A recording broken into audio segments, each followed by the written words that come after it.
Assalamualaikum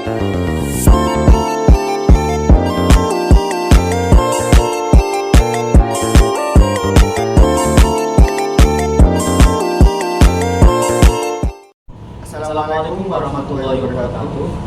Di sini kami akan menyiarkan narasi teks dari radio yang sudah kami buat.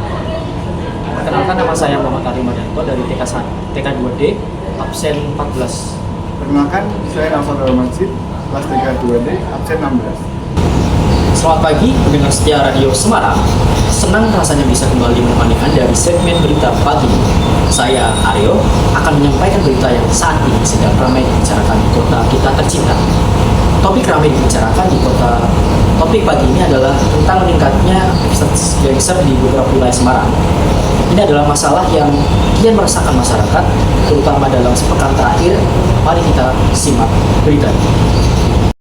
Dalam sepekan terakhir, Semarang menjadi sorotan karena meningkatnya kasus kekerasan yang diduga dilakukan oleh gangster. Insiden bentrokan antar gangster dilaporkan terjadi beberapa titik, khususnya di wilayah utara dan timur kota. Kejadian-kejadian ini menimbulkan keresahan di kalangan masyarakat, terutama bagi warga yang tinggal di sekitar kawasan tersebut.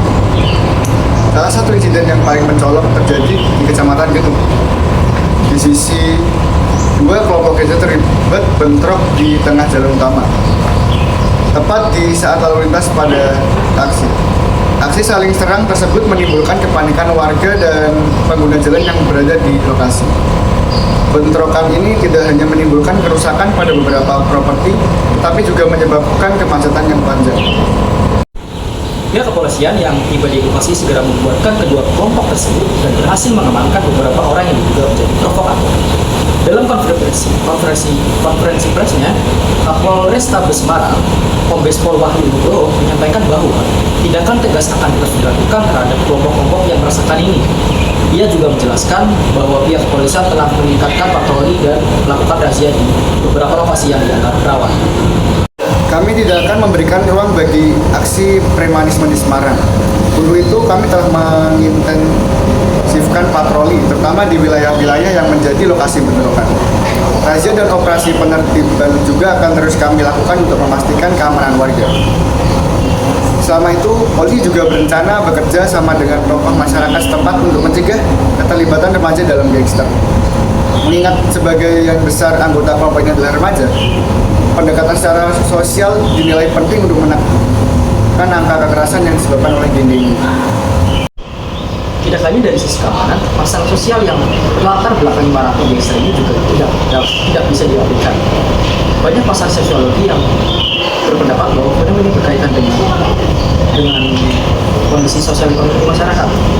Tingginya angka pengangguran di kalangan remaja, kurangnya ruang kreativitas yang positif, dan lingkungan sosial yang kurang mendukung dapat menjadi faktor pendorong munculnya aktivitas gangster. Salah satu sosiolog dari Universitas Diponegoro, Dr. Nur Aini, mengatakan bahwa remaja yang terlibat dalam kelompok gangster ini seringkali merasa tidak punya tempat di masyarakat. Menurutnya, kurangnya perhatian dari keluarga dan lingkungan sekitar membuat mereka menjadi identitas dan rasa kebersamaan melalui kelompok semacam ini. Remaja membutuhkan ruang untuk mengekspresikan diri secara positif. Jika mereka tidak mendapatkannya, maka gangster ini menjadi salah satu alat untuk mencari identitas. Kita perlu mengatasi akar masalah ini dengan menyediakan lebih banyak program pemberdayaan, terutama bagi anak muda di kota ini. Ujar Dr. Aini. Jadi si masyarakat sendiri tentu diperlukan kewaspadaan dan kerjasama yang baik dengan aparat keamanan. Masyarakat diharapkan untuk segera melapor jika melihat aktivitas yang mencurigakan atau mengetahui adanya pergerakan kelompok gangster di lingkungan mereka. Pihak kepolisian juga terus mengimbau agar warga tetap waspada dan tidak ragu untuk bekerjasama dalam menjaga keamanan lingkungan. Saat ini pemerintah kota juga berupaya menyiapkan langkah-langkah preventif guna menekan angka-angka pengangguran di kalangan remaja dan memberikan ruang kreativitas yang lebih luas.